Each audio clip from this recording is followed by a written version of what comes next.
very much. It's a very important day for many reasons. We've had a lot of important days lately, but this is a meeting and a group of people that are doing an unbelievable job in a thing called crime, and in particular, violent crime. Today we're going to be discussing it, and I watched as a very incompetent mayor from Chicago said, well, what do they know? They only arrested 9 people. I said, 9 people? We didn't arrest 9 people. We actually arrested a total of well over 1,000 people. We took hundreds of guns away from young kids that were throwing them around like it was candy. We apprehended scores of illegal aliens. We seized dozens of illegal firearms. There have been 0 murders. It sounds sort of terrible to say. It's embarrassing. I did this over the weekend. I'm making a speech, and I acted like I was so proud as I said, we've had 0 murders in the last week. And some of these people were from foreign countries. They said, that doesn't sound so good. And I said, well, it doesn't sound good, but Washington was the most dangerous place in this country. And now, you know what? It's probably the safest place in our country. Everyone's starting to come here. The restaurants now you can't get in. Many of them closed because they couldn't open with crime. Everybody before me is happy what I'm doing. Most of you won't say that because you're radical left. The newspapers are so dishonest. The press is totally dishonest, but that's all right. We've gotten used to it. And we won in a landslide, so they obviously lost their power. I mean, it's impossible to imagine that when you get 97% negative stories, purposely negative stories, even though you've done 97% positive things, that you could win an election in a landslide, winning all 7. Think of it, all 7 swing states, winning by the popular vote by millions of votes. We had it fantastic. The best is your districts. Out of 3,000 districts, I guess we won 3,500. We won 2,750, and they won 500. And that's, to me, the best of all. And we had tremendous in every way, the election. And it's hard to believe you can do that when you have a corrupt media. But many of you are corrupt, and it's nothing we can do about it. But we keep winning, and we're going to keep winning. And this whole story on crime is incredible that the Democrats wouldn't be with us. So the mayor of Chicago, I watched him this morning, he said, Trump doesn't know what he's talking about. He only apprehended 9 people. Well, number one, that's false. It's thousands. We'll get into that. But more importantly than anything, we took guns away. We have some of the worst career professionals out of the country already. They've been taken out of the country, and some are in solid confinement because these were killers. We arrested some very bad people. And in the last 11 days, again, I hate to say it because it sounds so ridiculous, but in the last 11 days, we've had no murders. And that's the first time that's taken place in years, actually years. We always have a murder a week. They call it a murder a week. You come here from Iowa, you come here from Indiana, you come here from Idaho, because you're so proud of your country, you love your country, and then you get murdered. Your son gets murdered, your daughter gets murdered, you get murdered. See the media, you get murdered. Many of you have been mugged in Washington, you just don't want to talk about it. And I know that every time I do this with you almost everything, but every time I do this with you people are saying to yourselves, he's right, and then you write a negative story. But we are doing an incredible job. The people behind me are amazing. We're working very well with the Washington police, as you know. The D.C. National Guard is unbelievable. We're also getting tremendous help from Secret Service. And we are at a point where Washington is booming again. People are pouring in like we haven't seen for years. Nobody wanted to come here. They didn't want to come here and get murdered. I have a friend of mine who has a very successful son. And I said, where is your son going to be this weekend? He said he's going to Washington with his friends. I said, really? Yeah, he's wanted to do it for 4 years, but he couldn't do it because it was so unsafe. And he's a tough kid, too. It's so unsafe. And he ended up staying 3 nights, going out to restaurants all 3 nights. He said it was so beautiful, so peaceful, because all the criminals are either arrested or they're hiding, and we're finding the ones that are hiding. So I want to thank Pam Bondi. I want to thank our vice president. I want to thank everybody standing behind me. Because they are really, Gaddy, you've been unbelievable, by the way. They have done an unbelievable job. They're working 24 hours a day. And Washington, D.C. is now in great shape. I'm going to be working with Clark Construction, which is by far your biggest construction company. And we're going to also beautify Washington. We're going to rip down the broken medians, fix them. We're going to put asphalt on the roads. We're not ripping them apart like these stupid people do. They rip a road down to the dirt, and then they spend 5 years in building the new one, and then it starts settling. The whole thing is so crazy. And they'll spend hundreds of millions of dollars on a road. I'll spend about $2, and it'll look better. So we're going to be replacing medians. We're going to be replacing much of the asphalt in the road, which in the city, which is in bad shape. We have great stripers. We have great contractors, but we have to let them do the thing. The Congress had said that they'll give us whatever money is needed to fix up the Capitol. This is the Capitol. And we're not going to spend a lot. It's going to go fast, and it will be spotless. And we want it spotless for the World Cup and for the Olympics. You saw the World Cup was here the other day. And come to think of it, there's your trophy for the World Cup. In fact, it's solid gold. That's actually solid gold, so heavy that some of the people in this room wouldn't be able to lift it up. I think what I'm going to do is place it right above the angel, right over there. That's solid gold, too. We're going to put it right up there. Look at that. There's a solid gold trophy. They know how to get to me, I like the angel better, to be honest with you. So, we're going to sign, and then we'll take a few questions, and we'll tell you how good a job we're doing. We want to go from here to other places, but I was telling some of the people that in a certain way, you really want to be asked to go. I hate to barge in on a city and then be treated horribly by corrupt politicians and bad politicians, like a guy like Pritzker. He ought to spend more time in the gym, actually. This guy is a disaster. Gavin Newsom's a disaster. When we went, we saved Los Angeles. You wouldn't have been able to have the Olympics in Los Angeles. You're barely able to have it now. They did lose 25,000 houses to a fire that should have never occurred because they didn't let the water come down from the Pacific Northwest, which you guys don't want to write about. I had to break into the water supply to let the water down. And even now, we want more. We can have much more. It's less than half of what should be coming in. I don't know, they have a political thing about it. It's like the craziest thing I've ever seen. But I don't like going to a town, a city, place, a state, and then be criticized by some corrupt or incompetent governor where crime is rampant. Like, take a look at D.C. Crime was rampant.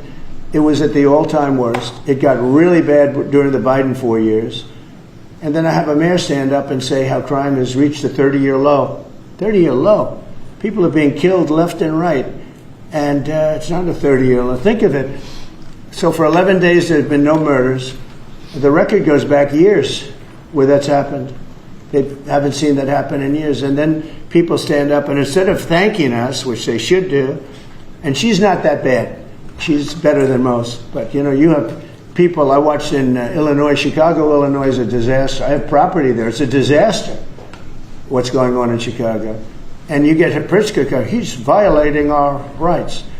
I think this is another men and women's sports thing. I think this is one of those, they call them 80-20 issues. I call them 97-3. I think the Democrats better get smart. And, politically, I hope they don't. But actually, in terms of love for the country, I hope they do, because it would be good to work together. So I'm thinking about, when I have some slob like Pritzker criticizing us before we even go there. I made the statement that next should be Chicago because, as you all know, Chicago's a killing field right now. And they don't acknowledge it. And they say, we don't need him. Freedom, freedom. He's a dictator. He's a dictator. A lot of people are saying maybe we like a dictator. I don't like a dictator. I'm not a dictator. I'm a man with great common sense, and I'm a smart person. And when I see what's happening to our cities, and then you send in troops, instead of being praised, they're saying you're trying to take over the republic. These people are sick. But I'm really saying, and I say this to all of you, in a certain way we should wait to be asked, because they have cities that are so under control, out of control. So we go in and fix it. They take the full credit for it, and they go out and say, I heard it this morning. They're saying how well they've done over the last 10-day period, that they set record lows. They don't say that we're there with very tough people, by the way. They have to pass the toughness test. Otherwise, they're not working for us. So, and we're allowed to do that now according to the United States Supreme Court decision. Now, they have to pass a toughness test. If they're not tough, we don't want them for this job. They might be great for other jobs, but not for this job, because they're respected. You saw the gang of kids. They were all huddled up, and a group of soldiers walked up. They never even got over. Those kids ran back to their homes or wherever the hell they came from. They were gone. This is one of the safest cities right now in the world, as crazy as that sounds. And it took 7 days. It took really 3 days, but we're now on our 11th day. So I want to thank you. So we had all of these things, 439 illegal alien criminals have been removed, and we have 6 known gang members, some of the worst leaders of gangs anywhere in the country, MS-13 and Tren de Aragua. We have 2 missing children that have been recovered. They thought they were gone. We brought them back to the family. The family started crying. They couldn't believe that they saw their child again. 49 homeless encampments have been removed. Like, we have the head of South Korea coming in a little while, the president, and he drives down the street. Already, his people have told me, he said, what happened? It's so clean. We always came here, it was filthy dirty with homeless and papers all over the road. That's the other thing. Those roads are swept immaculate. But they're going to be much better in a few months when we put a topping on them. They're going to look like they're brand new. We'll get rid of those rusty old medians that have been crashed into 1,000 times, and they don't fix them. They just let them, they lay them down on the road and they sit there for months. But we don't do that. We don't run things. We run things like we run this. We like clean, we like beautiful, we like safe, and that's what we're getting.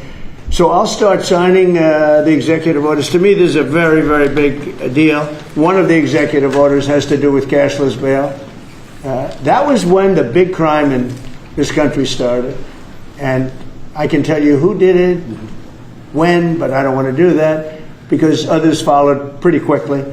But that was when it happened. Somebody kills somebody, they go in, don't worry about it, no cash, come back in a couple of months, we'll give you a trial. You never see the person again.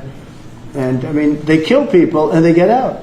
Cashless bail. They thought it was discriminatory to make people put up money because they just killed 3 people lying on a street.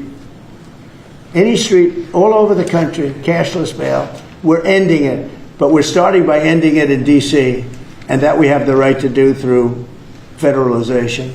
Okay, let's go. Could I ask you to say exactly what this is? Of course. So, as you've consistently identified, sir, cashless bail policies are a key driver of the disorder we see on city streets all over America. Catch and release system allows criminals to keep going back out onto the street and reoffending.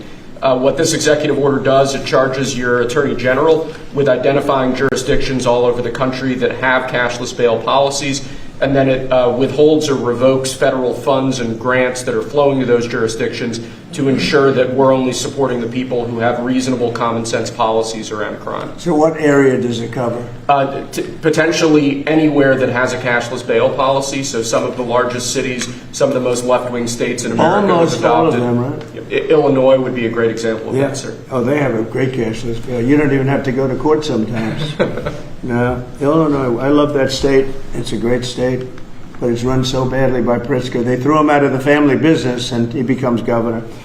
Now he wants to run for president. I don't think that's going to happen. Okay, we'll sign right here, right? Sir. So important. And this isn't Republican, Democrat. This is, and by the way, most Democrats agree with this. But this is just, we got to bring our country back. Okay? That's a big one. Also on the issue of cashless bail, sir, this is a D.C.-specific executive order. In addition to the measures that we're taking that are quite similar to what we're doing around the country, in D.C. in particular, the objective is holding as many criminal defendants in federal custody and subjecting them to federal charges as possible. That means that they'll be held pre-trial in federal jail as opposed to just being cut back out on the streets due to a cashless bail policy. Okay? And we have the room. And by the way, the prison they have in D.C. is horrible. It's horrible. People were subjected to live in that dog trap for so long, so unfairly. I have stories, you'll be hearing about them. That prison is horrible. Okay. This is an executive order that contains a number of additional measures relating to crime and law enforcement in Washington, D.C. It charges, for example, your Secretary of Defense with establishing specialized units in both the D.C. National Guard and the National Guard units around the country, specifically trained and equipped to deal with public order issues. It charges all of your various federal law enforcement agencies with hiring additional personnel to allow them to surge personnel to Washington, D.C. to deal with the current emergency here. It does a number of other things in that space, and it also asks the Attorney General to look at D.C. Metropolitan Police general orders that have currently impeded law enforcement efforts in the city, and to potentially look at unwinding those that are stopping the police from doing their job effectively. And are we going to ask this to be codified by Congress, all of these things? I think we could potentially, yes, sir. I think so. I think we should. I think we'll get it. I think Democrats will vote. Well, it's hard to believe that they might not, but I think Democrats will actually vote for this.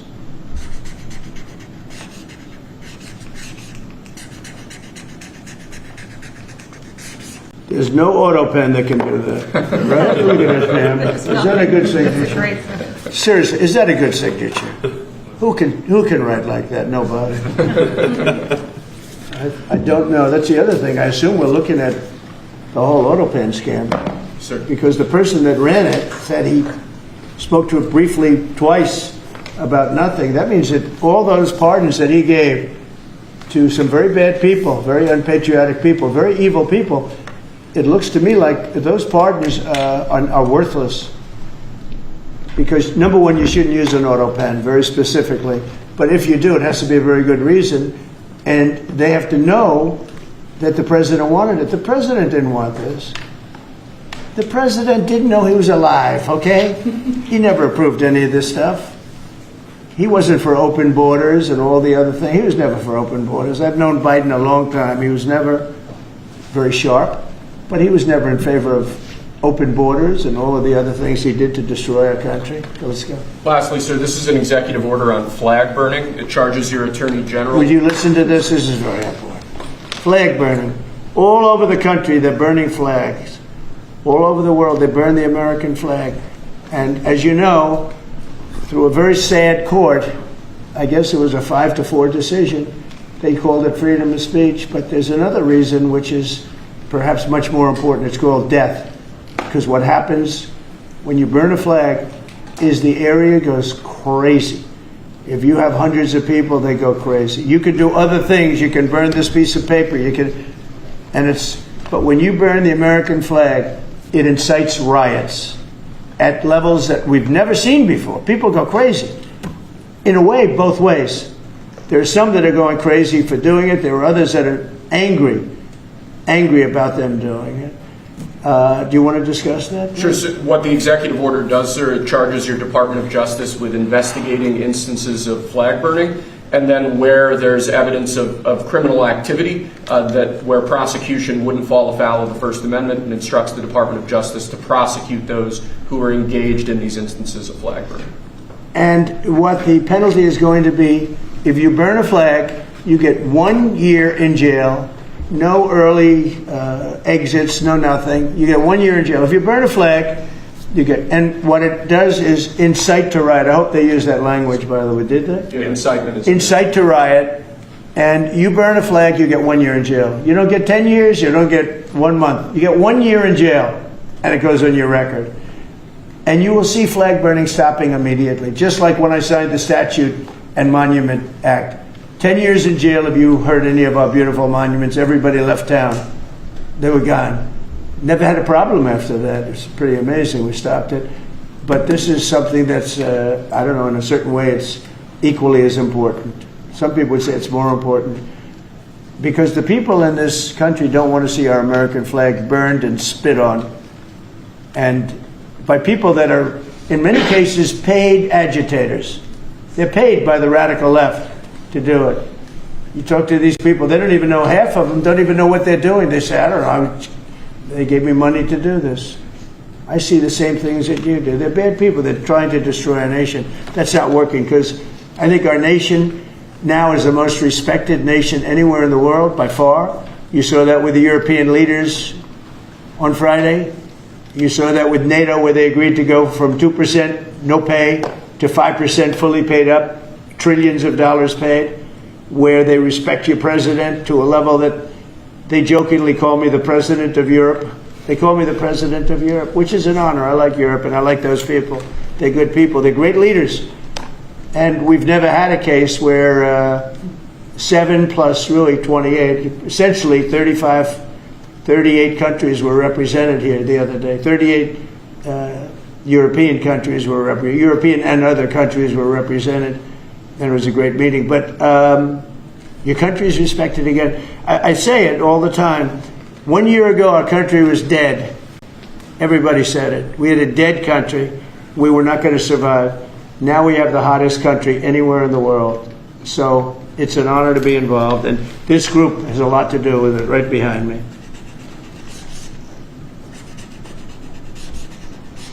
Does anybody behind me have anything? Pam, would you like to say something? Sure, President. Thank you for keeping D.C. safe. You know, just a couple examples of a mother, a single mom, whose house was burglarized, and the defendant got out on cashless bail, went back the next night and burglarized her house again. That's why this is so important. A man got in a fight with another guy. He had a gun. He was let out. Next night, he got up, went back, and killed him. So that's why it's so important, President, what you're doing. And thank you for protecting the American flag. And we'll do that without running afoul of the First Amendment as well. And President, I think I think Gaddy Serralta had something he wanted to give you on behalf of all the law enforcement who are out there every single night. Yes. Thank you for putting me in charge of this surge as the director of the United States Marshal Service. It's the oldest law enforcement agency. It was created in 1789. So on behalf of all the federal law enforcement agencies that we're working with and those that have yet to join the team, we thought it was only appropriate to present you with an honorary United States Marshal Service badge. And this badge comes with this little item right here, which is a handcuff key, Mr. President, because you continue through your policies and your efforts with your staff to unhandcuff law enforcement officers all over this nation. And I can tell you personally that they thank you for that. Thank you. That's beautiful. You can continue unhandcuffing law enforcement. That's a very great honor. I'll save that and put it someplace up, which is important. Thank you very much, Ken. Appreciate it. Thank you very much. Really nice. Thank you. That's very nice. Thank you.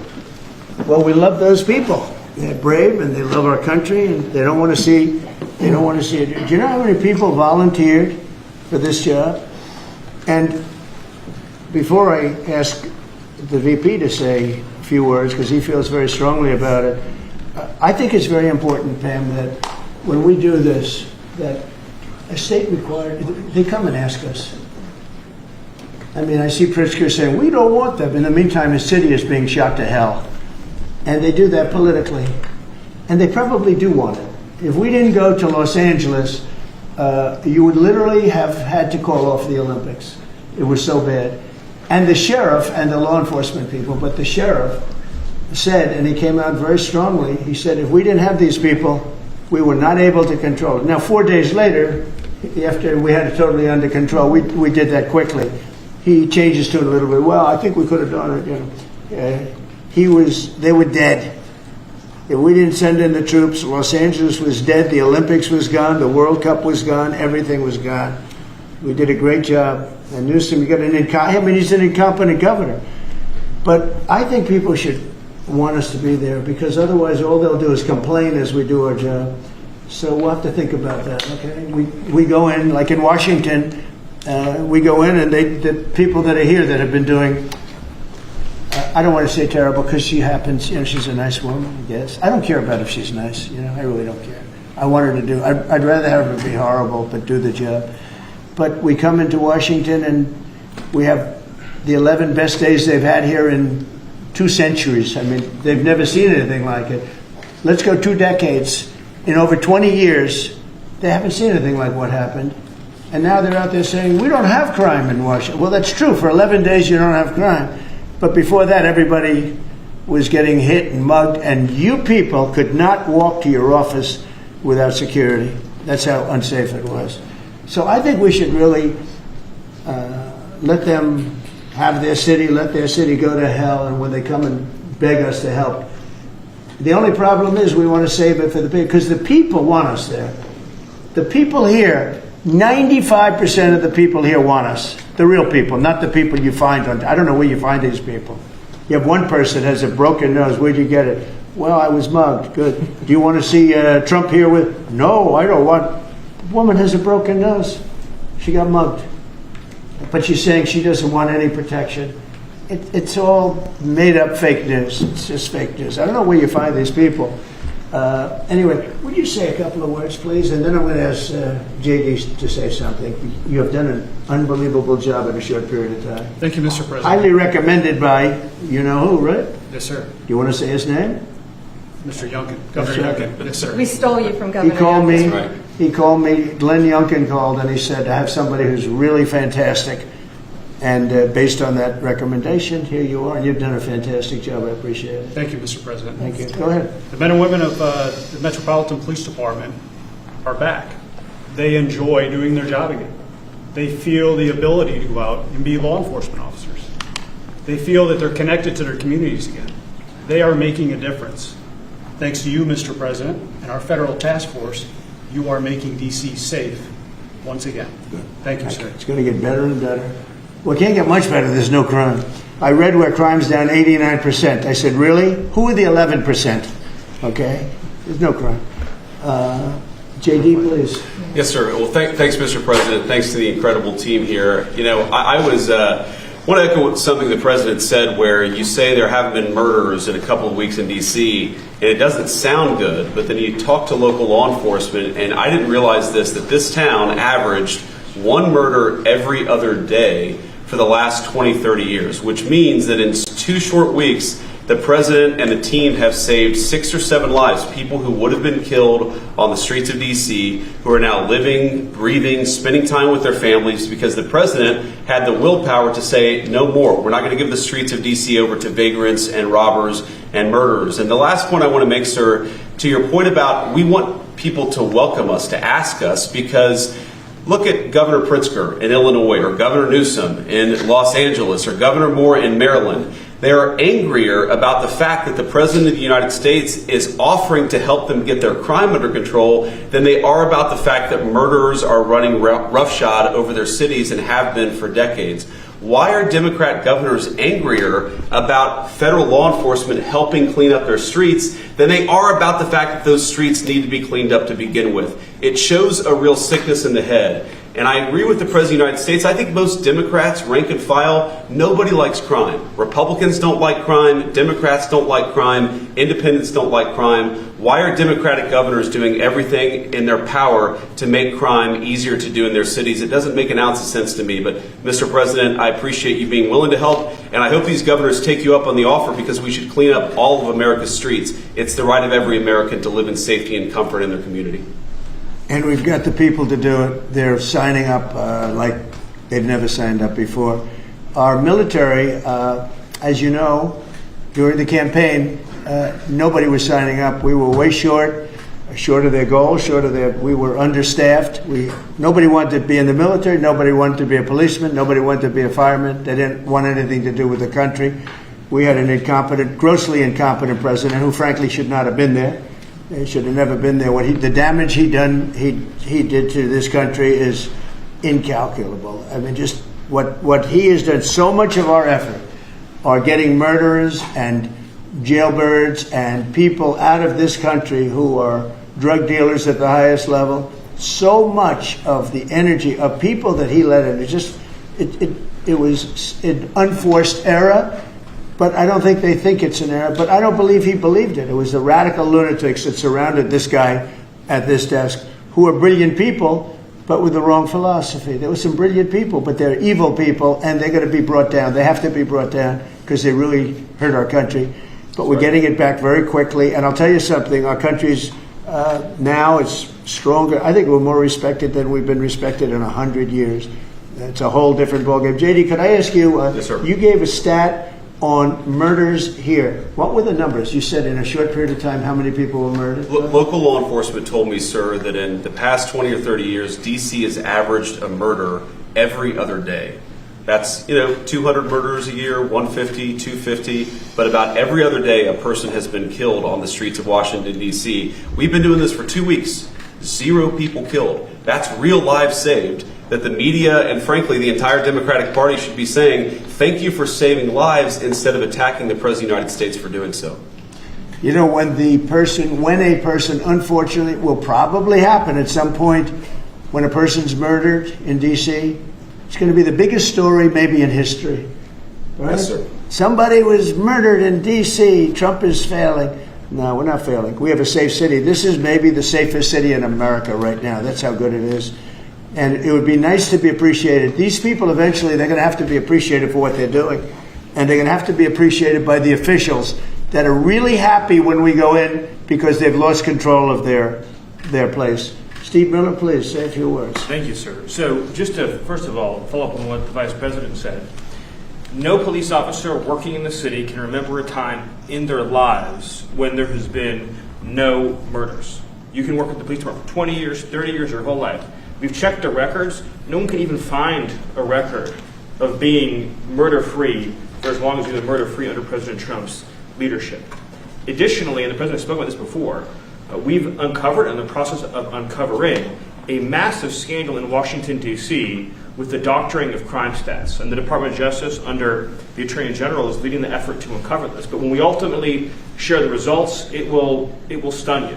The extent to which, even though D.C. had the worst crime in America, honestly measured, it dramatically understated how bad it was. There's even accusations that murders and homicides were reported as accidents instead of murders. I mean, this is how severe the manipulation of the crime data has been in this city, and it will all be uncovered and it will all be brought to light. I've had a chance to spend some time, as does everyone here, with the police officers in the city. Members of the public are going up to them and thanking them, just overflowing with gratitude, because for the first time in their lives, they can use the parks, they can walk on the streets. You have people who can walk freely at night without having to worry about being robbed or mugged. They're wearing their watches again. They're wearing jewelry again. They're carrying purses again. People had changed their whole lives in this city for fear of being murdered, mugged, and carjacked.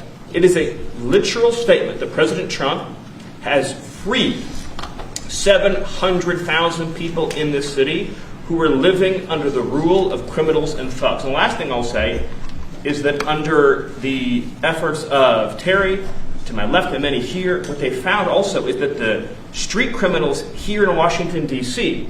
were doing business directly with the transnational criminal cartels, the foreign terrorist organizations.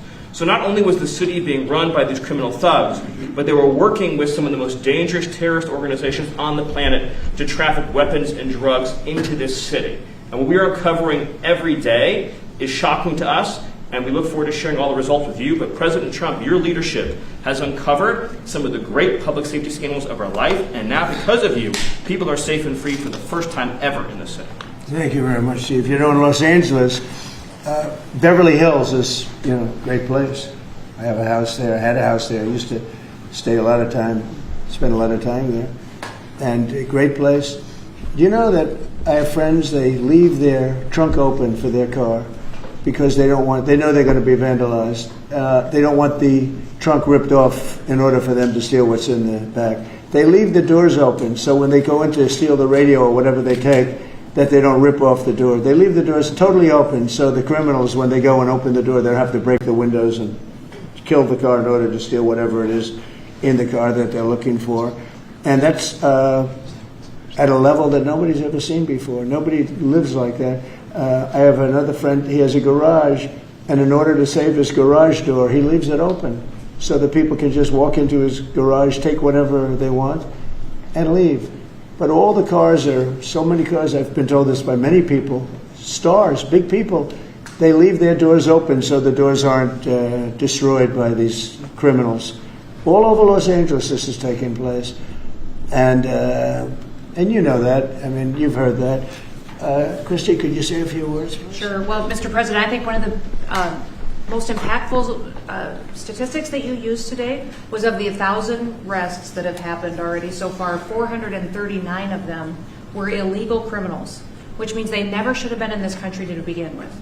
That they were in this country, invaded over our southern border or our northern border or maritime seas, and then they committed crimes against the American people. So by getting those individuals incarcerated, we've stopped those violent crimes from happening here in the city. And sir, they do. Exactly like Stephen was talking, they have ties to cartels. They have networks across this country and other cities. So by what you're doing here is going to have a ripple effect in Miami, in Chicago, in other cities, because you're grabbing those networks and giving us information and targeting information to go and get more criminals across this country. So thank you for the work that you're doing. We have ICE and CBP, Federal Protective Services, Secret Service, HSI, all of our officers are working with all the other agencies every day here in DC, and they're so proud to have this kind of partnership. So they're so glad that you're letting them do their jobs again. And I don't know if you've heard, sir, but the recruitment campaign for ICE, when we were going to hire 10,000 new officers, we've got over 130,000 people that have applied and raised their hands and said they want to work with ICE. So no matter what the fake news says or what the media says about ICE not having support, they've got incredible support from the American people. People want to join them and help them do what they're doing to make America safe again. So thank you for the I was going to say that our recruitment drive, so it was dead. During the campaign, they couldn't get, every story was the Army can't fill up, the Marines, none of them could fill up. They were way behind. We couldn't get anybody to go into the military, couldn't get any police. We have just set records on everybody wants to be in, everybody wants to go in.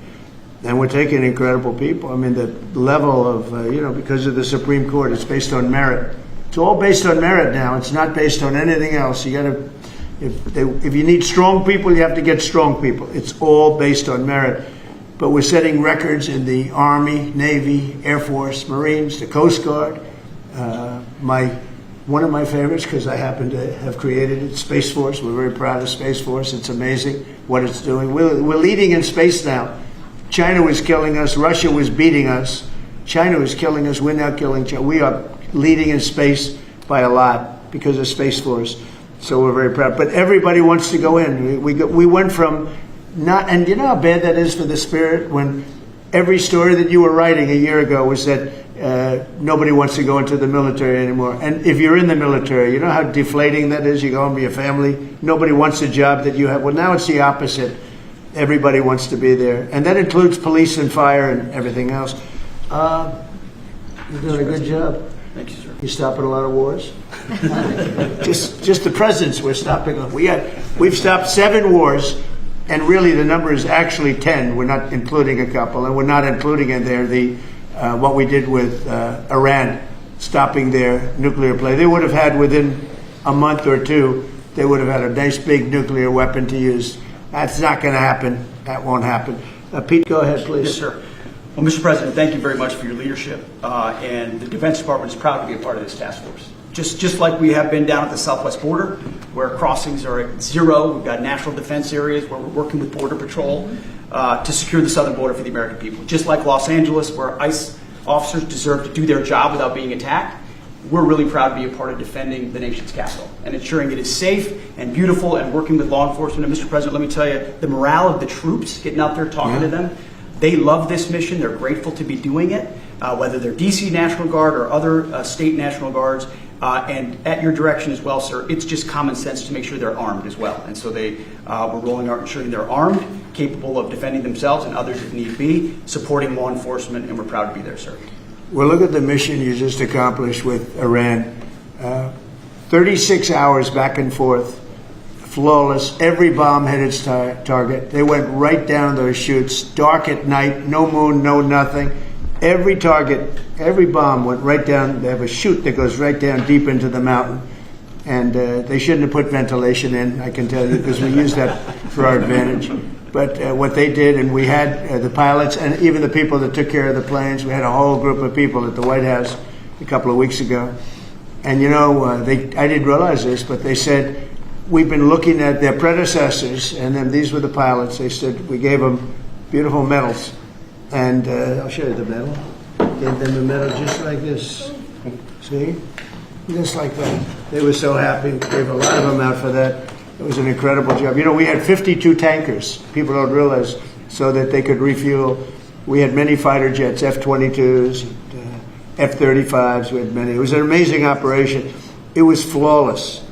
Compare that to the operation when they went in with the helicopters crashing and everyone running around the desert, and the prisoners being taken, and that was Jimmy Carter. And what a horrible thing. This was the exact opposite. This was the exact opposite of what they did in leaving a very, very nice place. The Taliban runs a tough operation in Afghanistan, and I think it was the most embarrassing day in the history of our country. That was Biden. I was leaving, and we would have left through strength, tremendous strength. We would have kept Bagram, which is the air base, one of the largest runways in the world, one of the most powerful. You could land anything on it, many, many feet thick.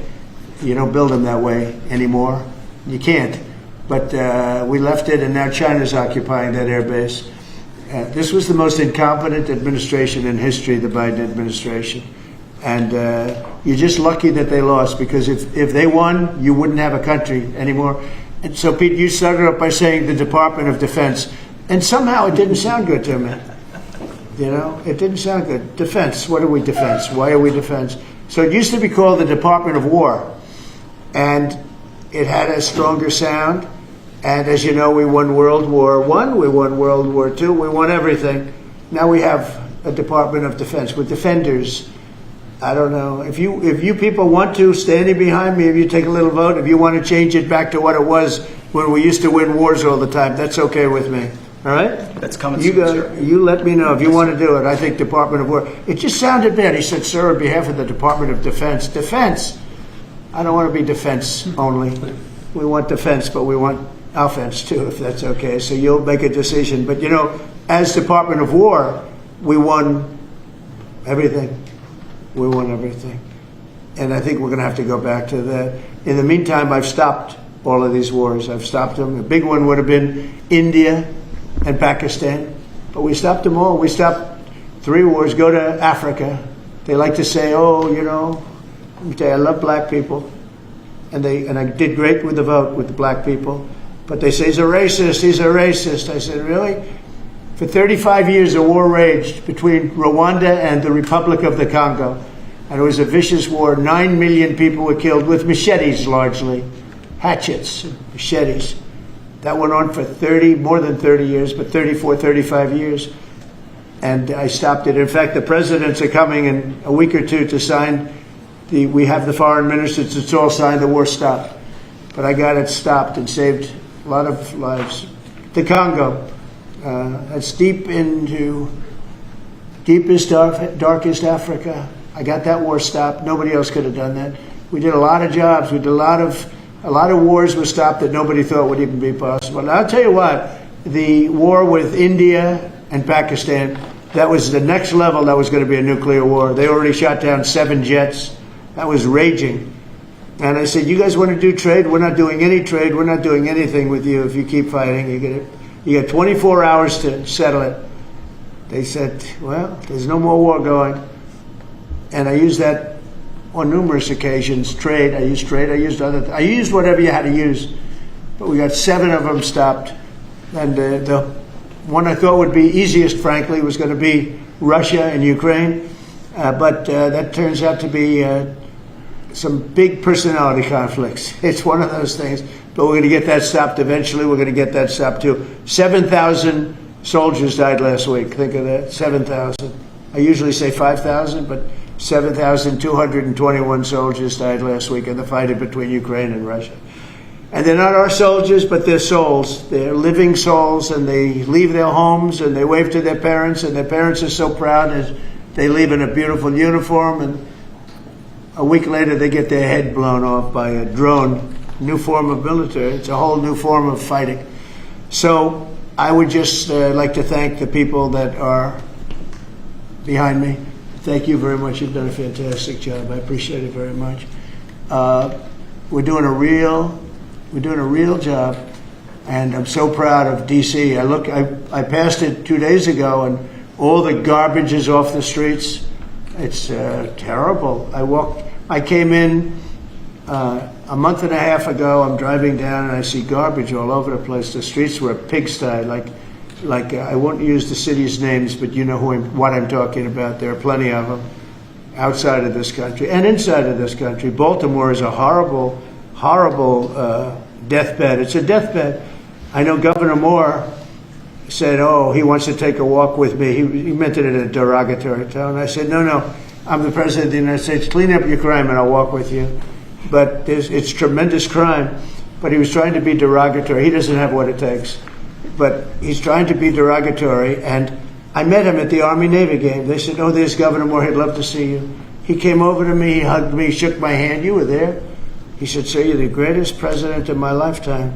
I said, "It's really nice that you say that. I'd love you to say it publicly, but I don't think you can do that, so it's okay. But no, sir, you're doing a fantastic job. I want to just shake your hand." "Thank you very much, Governor." That was it. And then every time I see him on television, he's knocking the hell out of me. So, but that's all right. That's called politics. But Governor Moore's he's doing a bad job. Newsom's doing a bad job. All of their potential candidates are doing a bad job. I can't imagine Pritzker being even a candidate, but somebody said he is. He can't do the work, can't do the job. He's not temperamentally suited.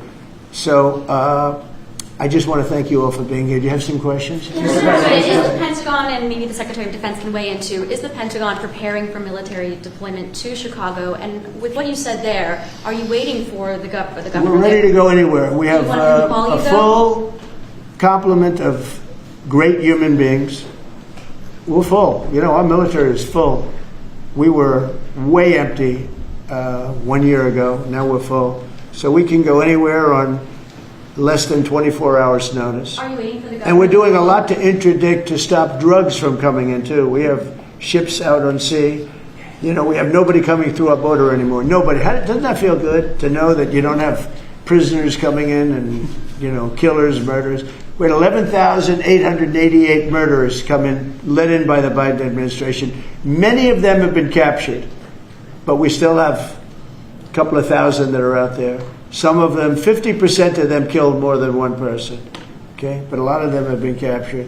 What they've done to our country, these people that circle this moron that we had behind this desk, what they've done to our country is unthinkable. It's unthinkable. I mean, if you think so much of our time is devoted to correcting a problem that all they had to do is say, close the borders. Remember when he said, well, I have no power to close the border. I have to go back and get an act from Congress. I didn't get an act from Congress. I came in, I said, close the borders. And Tom Homan, who's not here, has been fantastic, Christy, right? Yes. Tom Homan is great.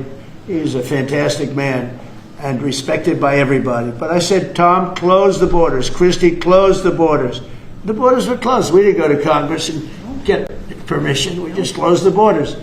And in the last 3 months, hard to believe this one too, in the last 3 months, we've had 0 people come into our country illegally through the southern border. Nobody would have said that's possible. Yeah, please. Thank you, Mr. President. Today, MS-13 gangbanger and human trafficker Kilmar Abrego Garcia turned himself into ICE in Baltimore. Do you have any comment on this? And why are the Democrats so emotionally attached to this man who beats his wife and is part of a terrorist organization? Because they think he's going to be good for votes, and I think he's very bad for votes. These people are deranged. He's not good for votes. He beat the hell out of his wife. His wife is afraid to even talk about him. She's been mauled by this animal. And, through a system of liberal courts, he's doing things. But, no, we have that under control. And Pam has got that very much under control. Do you want to comment on it? No, we've got him under control. He will no longer terrorize our country. He's currently charged with human smuggling, including children. The guy needs to be in prison. He doesn't need to be on the streets like all these liberals want him to be. And as part of this operation here in D.C., we've also taken off MS-13 members. We've taken, I think just last night, we got a TDA guy off our streets right here, right around from where we all work. Another TDA member gone because of this project. So we're going to keep America safe from all of these foreign terrorist organizations, including Abrego Garcia. Okay? Mr. President, If we could get your reaction, sir. The Israelis bombed a hospital in Gaza, killed 20 people, including 5 journalists. When did this happen? This happened overnight, today. I didn't know that. Any reaction to this? Well, I'm not happy about it. I don't want to see it. At the same time, we have to end that whole nightmare. I'm the one that got the hostages out. I got them out. All of them. Steve Witkoff has been amazing. He's done a great job. But I'm the one that got them all out through my people and through me. And now we're left with probably a little bit less than 20 because I think 1 or 2 are gone. And I said a long time ago, I'm going to get them out. But when we get down to that final 10 or 20, these people aren't going to release them because they're dead after they release them. So it's a nasty situation. Very nasty, horrible thing. Mr. Yes. President, could you please elaborate on your post on South Korea? What were you referring to? Well, I heard that there were raids on churches over the last few days, very vicious raids on churches by the new government in South Korea, that they even went into our military base and got information. They probably shouldn't have done that, but I heard bad things. I don't know if it's true or not. I'll be finding out. As you know, your new president's coming in just a couple of hours coming here. I look forward to meeting him. But we won't stand for that. We just won't stand for that. Yes. Are you prepared to order National Guard troops, though, into American cities if those governors don't request the federal deployment? I am, but I also think that, look, Chicago, everybody knows how bad it is. Everybody standing there knows. We know. You don't have to be doing any studies. They should be saying, please come in. Pritzker should be saying that. You know, I did a favor for Christy Whitmer, a good favor, I think, with the fish, the carp, the China carp. Did you ever hear of it? China carp. And it's taken over your Great Lakes. You know about that, right? And she came and she wanted to know if it's possible for us to do something about it. And I said, well, I'll do. But I think it's appropriate that the person from Illinois, the governor from Illinois, asks also. It's a tremendously expensive project, actually. It's invasive. It's horrible what's happened. And we can do it with GSA and various people. But we can do it. We're going to just have to see what happens, okay? We're going to have to see what happens. But the governor of Michigan came, was very respectful, asked for it. She's done a good job. I did that. I opened the Air Force Base, kept it open for F-35s and various planes, F-22s too. I did that for the state of Michigan at her request. And I will, and also at our congressmen. We have congressmen that are unbelievably pro-Michigan up there. But some of this stuff, like the lakes, the Great Lakes, this is a big problem that nobody ever talks about. Most of you probably have never heard of. We have a pretty violent fish that comes from China, China carp, Chinese carp. And you see them jumping out. They jump into boats and they jump all over the place. They've got a lot of energy. And there's a way of getting rid of them. It's very expensive. And I didn't get a request from the governor of Illinois, who is affected maybe more than anybody else, right? And I think until I get that request from that guy, I'm not going to do anything about it. And I feel the same way about crime. We go in, we will solve Chicago within 1 week, maybe less, but within 1 week we will have no crime in Chicago, just like we have no crime in D.C. But, I don't like to go in and do it and then have somebody stand up and say what a great job he's doing on crime. And we don't want the military in our state. We don't want the military. Do you understand? Do you understand that? Yeah, these governors will say. So I don't know. So we're going to have a little meeting. I think, I feel like we go in and we do it, like here. To a lesser extent with the mayor. She hasn't been terrible, but she hasn't been, exactly saying, oh, great. She did say last night, I heard her say that, well, we really don't want the military in D.C. Well, that's, not very nice, I guess. That's a little bit of a hit. But she's not as bad as some. We saved Los Angeles, and all we did is get criticized by this idiot that's running the state into the ground, right, where people are leaving. He should be thanking us, and he should be requesting us to be there. And the governor of Illinois should be. Chicago is a disaster. And the governor of Illinois should say, President, would you do us the honor of cleaning up our city? We need help. They need help. They need help. So are you But waiting without that request, We may wait. We may or may not. We may just go in and do it, which is probably what we should do. The problem is, it's not nice when you go in and do it and somebody else is standing there saying, as we give great results, say, we don't want the military. They need help badly. Chicago desperately needs help. Just look at the crime statistics. Look at the statistics that JD said about, even I didn't know it was that bad. That's terrible. But all I know is we're being celebrated because we went an entire week. Now it's 11 days. We went an entire week without a murder. And I said, boy, that sounds terrible. I didn't know how to, I actually made a speech. I didn't know how to say it because it's a great number. It's a great thing. But it sounds so bad. I mean, supposing you're from a foreign country, which is properly run, and they don't have murders and things, right, so much, or in some cases virtually at all. And you have somebody saying, I'm proud to announce that nobody was murdered in the capital of the United States this week. It sounds terrible. But Mr. President, Gavin Newsom, you've mentioned Gavin Newsom on crime. Gavin Newsom, yes. Is there a federal mechanism you're hoping to use to fight back against his redistricting constitutional amendment, or is that... Well, I think I'm going to be filing a lawsuit pretty soon, and I think we're going to be very successful in it. We're going to be filing it through the Department of Justice. That's going to happen. And we're also going to be filing a lawsuit on blue slipping. You know, blue slips make it impossible for me as president to appoint a judge or a U.S. attorney because they have a gentleman's agreement. It's nothing memorialized. It's a gentleman's agreement that's about 100 years old, where if you have a president like a Republican and if you have a Democrat senator, that senator can stop you from appointing a judge or a U.S. attorney. In particular, those are the two, I guess anything, but those are the two that are very important. So we have numerous states where we have unbelievable people. Now, Jay Clayton was just approved in the Southern District, but he was so good. He was a top student, top schools, top everything, went to Sullivan and Cromwell, became the head of Sullivan and Cromwell, came down here, was Securities and Exchange Commission, ran it for 4 years during my term, like impeccably, beautiful job. He did an incredible job. And we went to court, and the judges, Democrat judges, voted that he can. That's the only way you get by it. But generally speaking, you can't do that because you'll have judges from the other party. So Jay Clayton just got approved, and he's in, but he didn't get approved by the senators. He got approved by the court system in New York, which was a great thing. And I had a big victory in New York, I might add.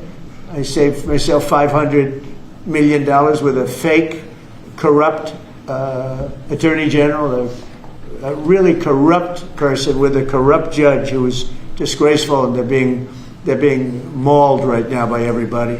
It's so corrupt, and it kept business out of New York, stuff like that. But the appellate division vacated all of that stuff that you read about, and we're going to do a big number on that whole thing.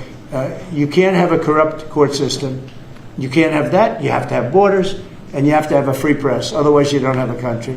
But you'll be hearing about the blue slipping, because if you have not, you don't need two senators. You just need one Democrat senator with a Republican. The only person that I can get approved are Democrats or maybe weak Republicans, but we don't want that. But the only person I will be able to get approved in any of those states where you have a Democrat will be, I can't get a U.S. attorney. I can only get a Democrat U.S. attorney. And this is based on an old custom. It's not based on law, and I think it's unconstitutional, and I'll probably be filing a suit on that pretty soon. Yeah, please. During the campaign, you called Kamala Harris a communist, but the Biden-Harris administration, they never called for nationalizing a private company with the federal government like you're proposing with Intel. What do you say to some who say this is a bit hypocritical, and is this the new way of doing industrial policy? Yeah, sure it is. I want to try and get as much as I can. If people come in and they need something, as an example, as a real estate person, if I have an agreement and I have any form of a stopgap where I can stop somebody from doing something, right? I have a covenant in an agreement, and they come to me and they say, would like you to would like to do something, but you have us restricted. If I do that, they usually have to pay. Now, in the case of Intel, it was interesting, but I hope I'm going to have many more cases like it. Intel came in. I met with the gentleman. I had a lot of respect for him. He came in under a little bit of a cloud. I liked his story. I thought he was good. I think he really means to do a good job with Intel. I said, I'd like to ask whether or not you'd give because the story, a lot of people said I invested in Intel. I didn't invest, but I invest my heart in it and my soul because I want the country to be strong. But I said, I'd like you to give 10% of Intel to the United States of America. Not to me, to the United States of America. And I said, if you have them as a partner, you have the United States as a partner, I think that would be a very good thing for Intel. And he thought about it, a little bit different, and he said, I like that idea very much. We have a deal. And I just made $10 billion or $11 billion for the United States of America. And yeah, there will be other cases. If I have that opportunity again, I would do that. And then, you do have stupid people say, oh, that's a shame. But it's not a shame. It's called business. If somebody's willing to give you 10% of a company and you're not paying for it, and I will tell you, with a company like Intel, as you know, it's had difficulty. I want them to do well. I want them to do well anyway, but I want them to do well in particular then. But isn't public ownership of a private company a new way of doing business in the business of the United States? Isn't that what you were sort of projecting? So are tariffs. So, as you know, the stock market went up almost 1,000 points on Friday. And it went up not because of this very, I think, terrible, hello, who is that back there? All right, get out of the room. It went up because of something much different. It went up because it was announced, CBO announced the numbers, and as you know, they gave no credit to tariffs. They said they made a mistake, that the trade deficit will be reduced because of Trump's tariffs, will be reduced by $4 trillion, right? Is that what they said, right? They said $4 trillion, and the market went up like a rocket ship because the tariffs are good. Well, tariffs aren't that usual. If the 7 wars I stopped, 4 of them were because of the fact that I had tariffs and trade. And I was able to say, well, if you do this, if you go fight and you want to kill everybody, that's okay. But I'm going to charge you each 100% tariff when you trade with us. You know what? They all gave up. I stopped 7 wars. Numerous of them was because of tariffs. So, you never knew the word tariff. It didn't exist really, essentially, in this country until actually in the 1870s up till 1913 it existed. And we were the richest country. We were richer then, proportionately, than at any time in the history of our country. And then, stupidly, in 1913, they said, let's go to the income tax way of life. Let the people pay instead of foreign countries. No. We're taking in trillions of dollars in tariffs, and we're stopping wars because of tariffs. So that's not so normal either. But you know what? Other countries did it to us, and now we're doing it to other countries. You ruled out boots on the ground in Ukraine, but how would air support as part of a security guarantee be any different? Those U.S. Well, you really went from one question to the next. You go from one. I expected him to at least challenge you. Now we're talking about boots on the ground. But U.S. air assets over the skies of Ukraine as part of a security guarantee, wouldn't those U.S. airmen also be Well, in you danger? don't know what security guarantee is because we haven't even discussed the specifics of it. And we'll see. Number one, Europe is going to give them significant security guarantees, and they should because they're right there. But we'll be involved from the standpoint of backup. We're going to help them. And I think if we get a deal, and I think we will, but if we get a deal, you're not going to. I don't believe you're going to have much of a problem. But we'll back it up because I want to stop seeing people being killed. When Biden was here, he gave $350 billion. You know this from covering business. $350 billion to Ukraine. I said that Zelensky's the greatest salesman I think I've ever met, better than P.T. Barnum, because he'd come to the country, he'd walk out with $50 billion every time. He actually came here once, he walked out with $100 billion. We're up to $350 billion. I got $1 trillion worth of rare earth that we have from the country because I felt badly for our taxpayer. But I did something else at the NATO meeting. They are wealthy countries, but they weren't paying. And we don't pay any money to Ukraine anymore. Do you know that? In fact, it's the opposite. They request through NATO, we deal with NATO. We don't deal really with Ukraine.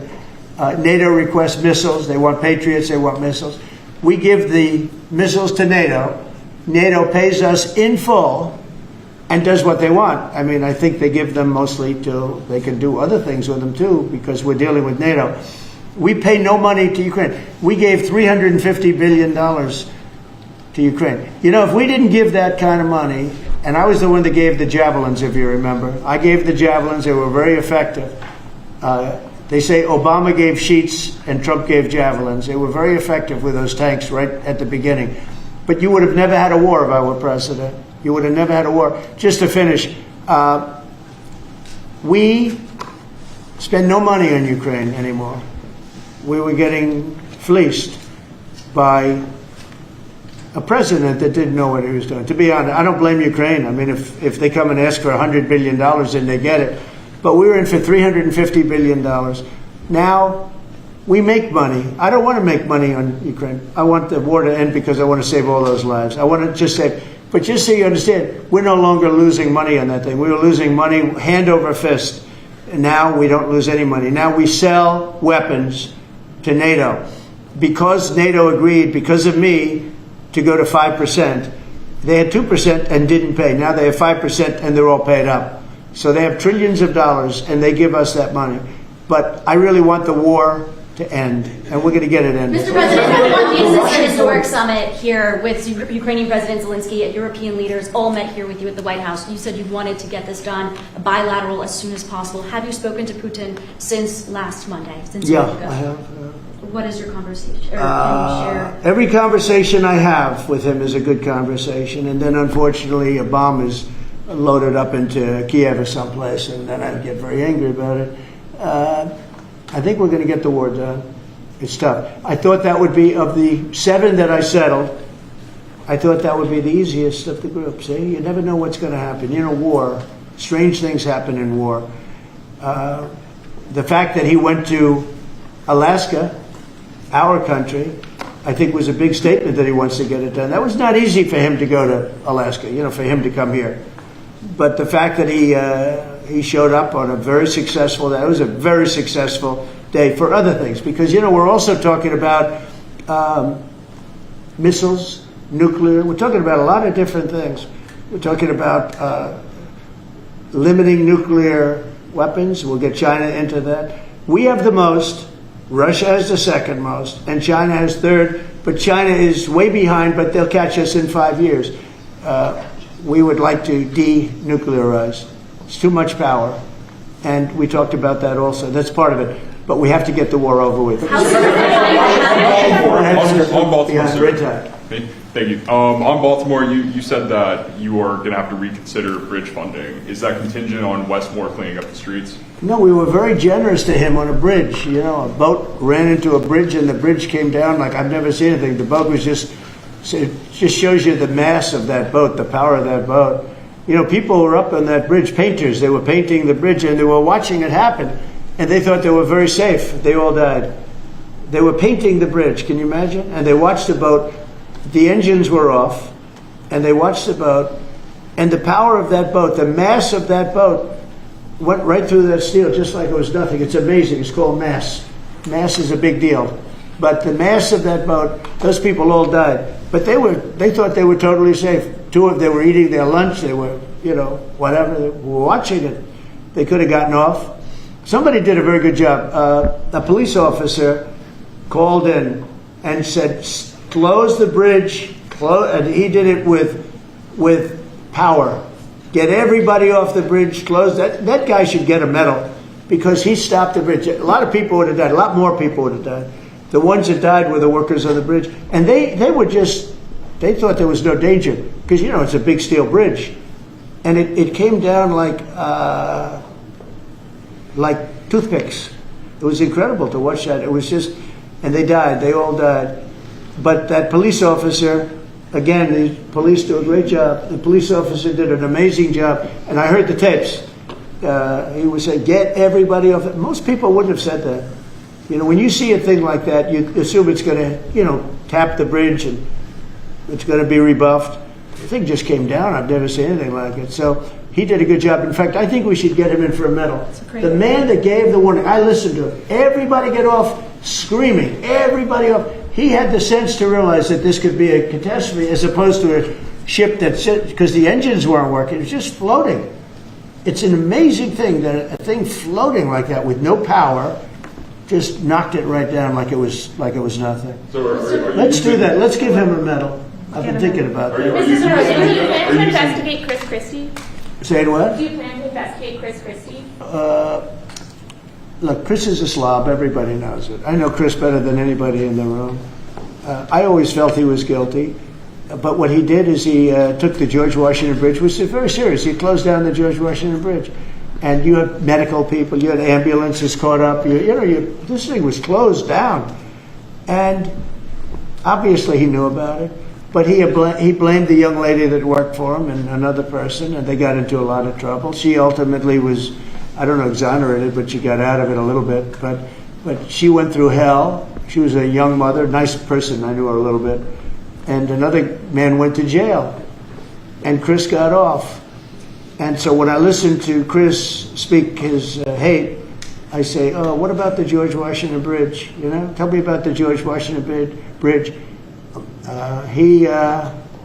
He blamed other people, but he knew all about it. So no, I don't know if they want to look at it. It's not for me. If they want to look at it, they can. You could ask Pam. I think we have other things to do, but I always thought he got away with murder.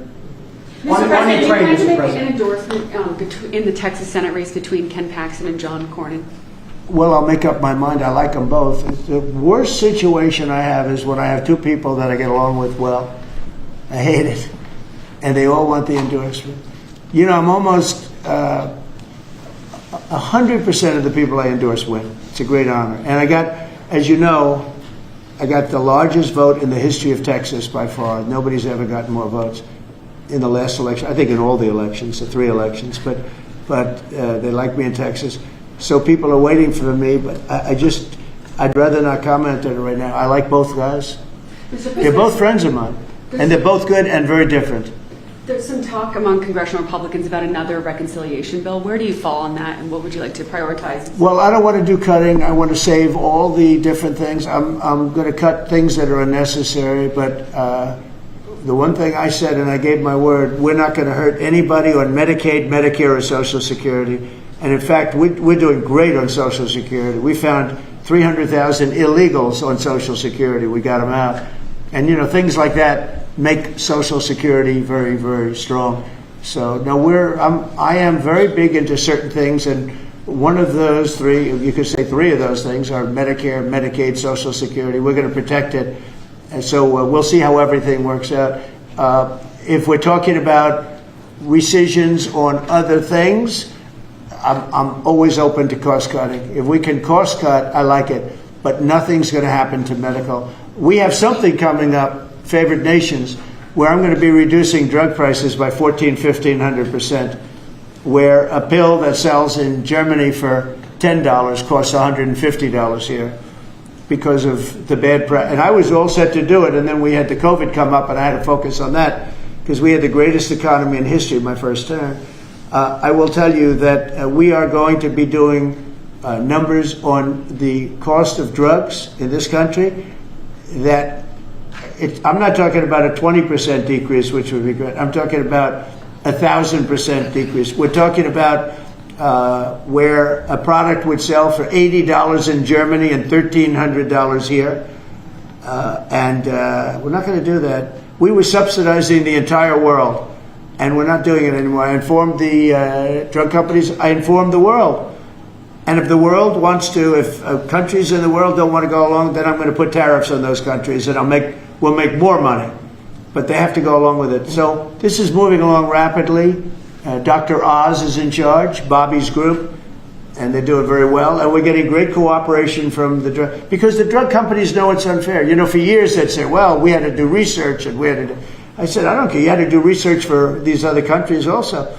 They are ready to go. and I'm ready to go. And you know, if I pull that off, there's no way a Republican will lose an election. There's no way. All right, one more question, Steve. Steve, what's this guy? He's the nicest guy I know, and he asks the most vicious questions. Why do you think President Putin is so reluctant to meet with President Zelensky? Because he doesn't like him. He doesn't like him. You know, they don't like. I have people I don't like.